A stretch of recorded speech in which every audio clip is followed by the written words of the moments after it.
Hello, everybody, and welcome into another season preview show here with the Hockey Writers. I'm your host, Matthew Zator, and we are up to the San Jose Sharks as we continue previewing the season coming up. I've got Alex Hutton here, who covers the Sharks here at the site. Alex, how's it going?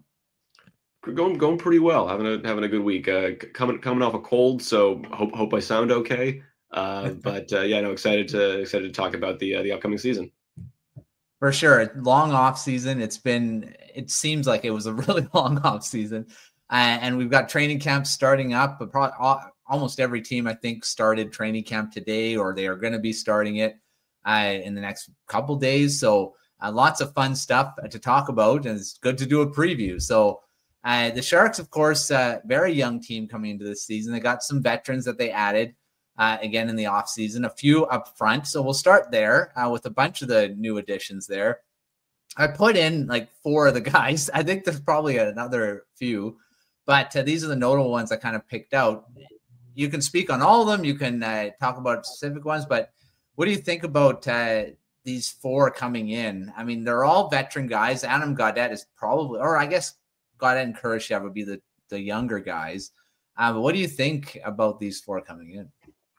Yeah, I mean, even then, I think Gaudette and Kurashev are still like 25, 26, something like that. So, like, I mean, on the scale of the Sharks with how young so many of their forwards are, they're even still a little bit sort of in that more veteran, older, more experienced category. And I think that's what it's all about for the Sharks this year, and what they were trying to do with their forwards in the offseason is bring in more veteran guys that, you know, people like Macklin Celebrini and Will Smith and William Eklund can learn from, guys who can insulate them a little bit and just have a more experienced group around them as they develop and grow as players. Mm-hmm. Yeah, I mean, Gaudette had a career high in goals last season, so it's not like he could actually contribute, maybe surprisingly, this season too. And I was kind of surprised that the Senators didn't re-sign him, but again, they've got a bit of a logjam with their forward group with adding a couple guys. But yeah, they're all veterans, and Ryan Reeves coming in, a good physical guy for the 4th line. And so, I mean, it's interesting. I don't know. With the Reeves trade, giving up Henry Thrun was a little bit of an interesting one because I thought he might have been the future on defense. I mean, we'll talk about the defense later on, but were you surprised by them acquiring Reeves? A little bit, yeah, just because, you know, with his past history in Vegas and everything, he'd always been a little bit of an antagonist for the Sharks. So I was definitely surprised when I found out that was going to be the return in the Thrun trade. Thrun, you know, he had a tough season last year, and they had a lot of they kind of had a logjam in their defense that they were trying to sort out. So he ended up kind of just being one of the odd ones out. As for Reeves, I think it just goes back to the veteran experience and a physical guy, someone who can, you know, the idea being he can protect the younger players. And I think the other thing to look at with these forwards is a little bit of a reclamation for some of them. You know, a few of them are coming off, you know, okay but not great seasons, and the Sharks over the last few years have actually like been able to be a boost in the career of a few different forwards. So I think some of these guys are hoping that the Sharks can do the same for them. So, yeah, Jeff Skinner had a tough season in Edmonton. He thought that maybe, of course, got his first playoff game, first playoff experience, but it didn't go the way I think he thought it was going to go.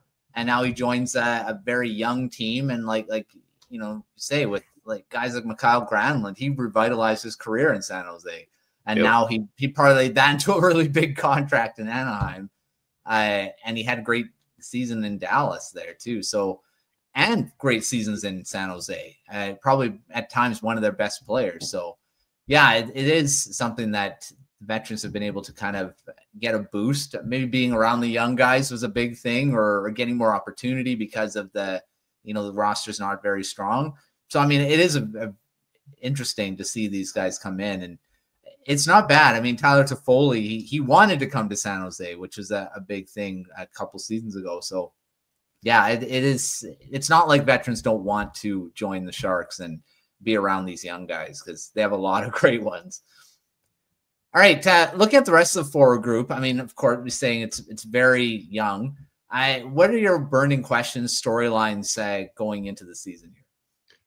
Yeah, I mean, I think it's which of those young players take a leap, and I think we'll probably get into that later in the video in the kind of rapid fire segment. But I think it's a lot of, do Macklin Celebrity and Will Smith take like a kind of sophomore leap? Does William Eklund go from good to breakout star type caliber? Can someone like a Colin Graff, who came on really strong at the end of last season when he got a chance at the NHL level, can he keep that going?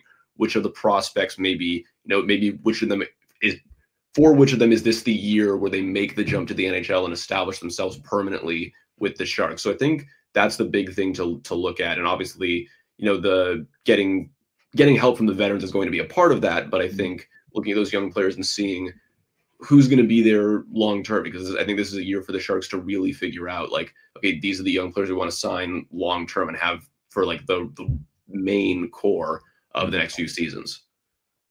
Yeah, it's establishing who's going to be part of that. We already know the guys that are probably going to be part of it, but yeah, it's taking that next step of who's going to be the leader, I think, amongst them. Because, I mean, you'd think it's Macklin Celebrini, but it might end up being Michael Misa. I mean, you don't know.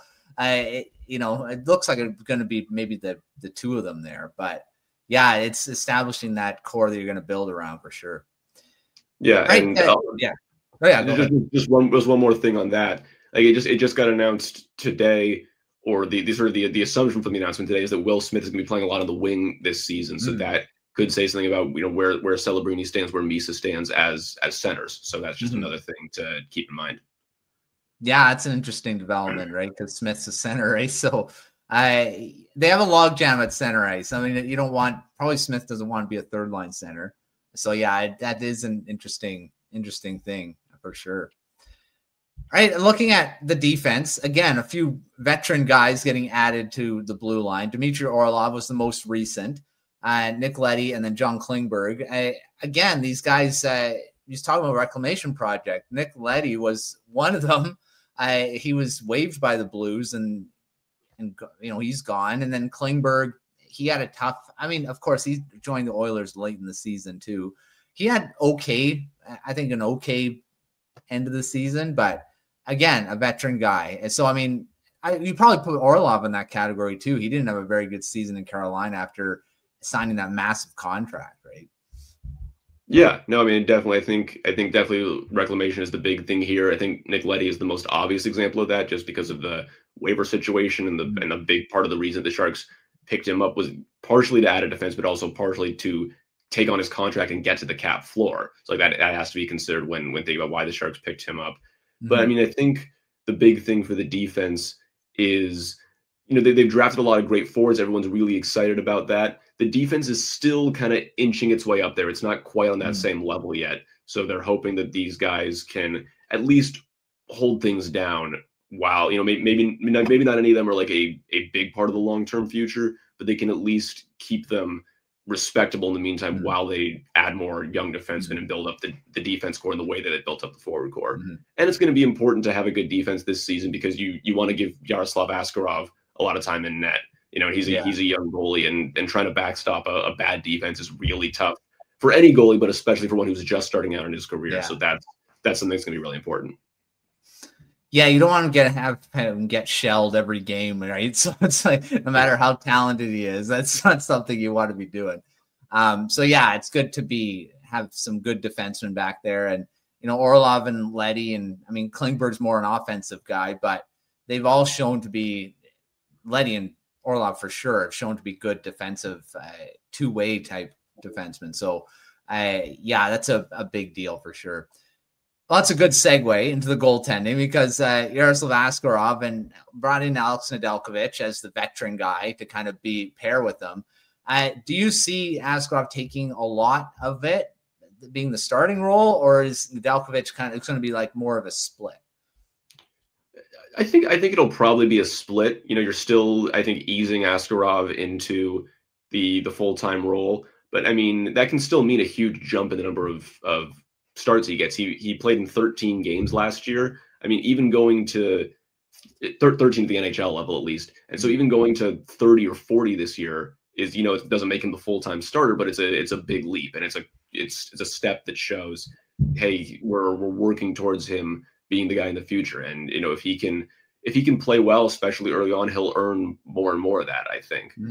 As for Nedeljkovic, I think it's important, if Askarov is is struggling or runs into some tough games behind that defense, if that's struggling, Nedeljkovic can be there to help him out just from a mental kind of perspective, and also slide into net and take some of those starts.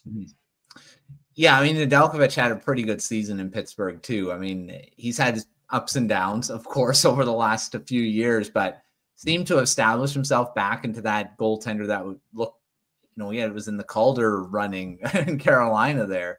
And he's actually relatively still not that old. So, I mean, he could actually figure into the future more than people are thinking in San Jose. So, yeah, it's an interesting duo to see how they kind of balance it this season with the goaltending. It might be a surprisingly good tandem, right? So it'd be interesting to see. All right, well, I mean, this might be an obvious thing where they stack up in the Pacific Division. Do you still see them being the last place, or do they take maybe an extra step and maybe not finish last? I do still see them being the last place team in the Pacific this year. I just think when you look at everyone else in the roster they have, I still think they're ahead of the Sharks in their development, or some of them were good last year and are just going to stay good. But I think the big thing for the Sharks this year is closing the gap. Last year they were eighth and they were 24 points out of seventh place, which obviously is not very good. So I mean, if they can still be last, but just by a lot less than that, that's still a step in the right direction. It shows that they're going somewhere, and I think that's going to be a big focus. Is hey, maybe we're not a playoff team this year, but let's maybe not finish last in the entire NHL, or let's finish last by less. And those steps, yes, it's still frustrating for the players to not be there yet, but I think it's still a positive, that it shows that it's headed in some sort of positive direction. Yeah, it's true. I mean, the thing is, it's all about building, right? And that's their, you're going to eventually shift from a rebuild into closer to being a contender again. Because I mean, the talent is just off the charts with the young guys. So I mean, eventually they'll turn that corner. But yeah, it's just taking that steps of I agree, not being last and just developing. And maybe the more positive vibes you can get, is the better, right?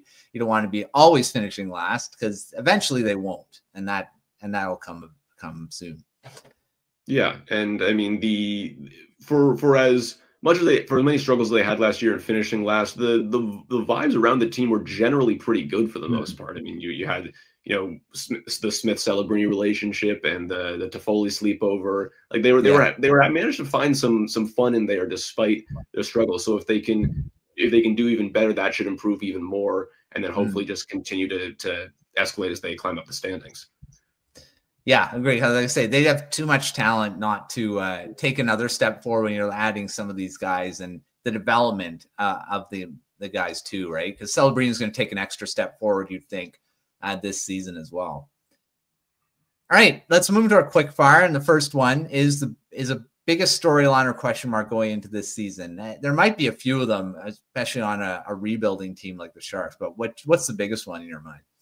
Yeah, there's definitely a few. I think it's something we've already addressed a little bit, and it's how does the goalie playing time get split up? Because a good or bad goalie can completely make or break a team that's otherwise good or bad. So just how much does Yaroslav Askarov prove that he is the goalie of the future? That's obviously what the Sharks want him to be. If he can, and he had some great moments last season and also some moments of struggle. So if he can take another step, really start playing like the goalie the Sharks want him to be, that would be a great sign for them. As you talked about the Nedeljkovic thing, he definitely could be around depending on how well he plays, and also after this season, is he going to look for a starting role? Depending on how well he plays, he's going to want to go somewhere else. And that also depends on how Askarov does as well. So seeing how those two goalies play, how much playing time each of them gets, I think is going to be really interesting to track. For sure. Yeah, I agree with that too. All right. This could have multiple answers because there's so many guys that could potentially fall into this category, but who are you looking at as a breakout star this season? Breakout star, I think probably people have mentioned his name, but I'll go with William Eklund. He's improved his scoring output every season he's been in the NHL. and now he just earned a new contract extension. So I mean, I think this could be a year that he catapults into the sort of the top, the higher tier of wings in the league. He'll be centered presumably by one of the good young centers that this team has. They're obviously still figuring out the line combinations, but it's going to be one of them. And if he could have, I think he's someone who could have a really, really good season and sort of not just take a jump, but really accelerate his growth and make a lot of noise. Yeah, I can definitely see that too. Like, again, he showed progression last season, and see probably more this season for sure as well. All right, I mean, again, this guys fall into this one too. Who needs to bounce back the most from last season? Yeah, I think there's a couple different guys. For someone who was on the Sharks last year, I'll go with Mario Ferraro. I think for all things considered, 2 seasons ago he had a pretty good season. Obviously, he was the best defenseman on a bad team. And then last year, not quite as effective. Didn't seem to make as much of an impact as I think he's capable of. So I would love to see him get back to that more, especially since he's had to carry more of the offensive load than I think he'd like in recent years, and they've added a couple more offensively capable defensemen since then. So for him to go back to being more of a pure defender, I think that'll be important. And then for someone who wasn't on the Sharks last year, but obviously is coming from a rough spot, Nick Leddy. We talked about his being waived and then being claimed, and the whole idea of a reclamation project with him. So I think he has an opportunity to take what happened to him this offseason and use his momentum to prove like, hey, I'm still here. I'm still a capable defenseman in this league, even though I've kind of been cast aside just a little bit. So I think that would be something really good. Something I'm definitely rooting for him personally, is just to see him go have a little bit of redemption arc. Might be too strong a word, but have that bounce back, like we said. Yeah, he's definitely one to watch this season to see if he can. Because veteran guy, like you say, the Sharks have been able to do that for a lot of these guys. So he might be the next one for sure. All right, looking at X factors, do you see? It can be a situation, could be a player, but what do you got for an X factor this season? Yeah, I think it's a situation for me, and it's something we mentioned earlier. But it's Celebrini and Smith taking that sophomore leap. How are they able to do it? How big is the leap they're able to take? And I think that could be the difference between them still finishing last or first finishing with like the 5th or to 8th worst record in the league, something around there. I think that could make the difference, because people have a lot of Sharks fans have speculated about holding off for sort of continuing the tank / rebuild, whatever you want to call it, for one more year to try to win the Gavin McKenna lottery. And I think a lot of people's response to that is, are Celebrini and Smith just going to be just too good for that to happen? Yeah. So I think that is something that's going to be interesting to track, to see if they take that big jump, then the Sharks might slightly be able to move up in the standings and out of that very bottom feeder level into still out of the playoffs, but okay, we're really going somewhere. Maybe next year is the one we're all pointing towards as the potential time to really fight for the playoffs.